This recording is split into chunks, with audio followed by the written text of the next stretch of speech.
Hello my dear viewers, for today's video tayo ay nandito sa PL Moon. So, andito ang aking mga kasama. Ayan sila ma'am. So, para sa aming future. Sa aming future kami ay nandito ngayon sa PL Moon dahil kami ay mag-enroll na naman for second sem. So, yun lang po. Waiting pa po kami dahil ini-encode pa ang aming mga subjects sa loob. So, that's all. See you.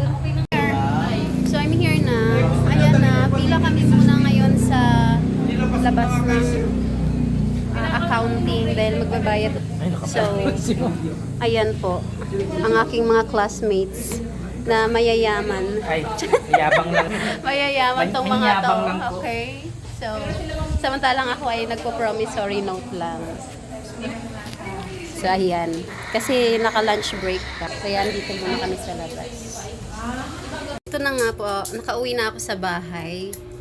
So, nag-bike lang po ako pag-uwi. At ito na nga po. Ang aking mga junakis ay waiting sa akin. 31! Sila naman ang aking aasikasuhin. So, that's all for today's video. See you on my next vlog. Bye-bye!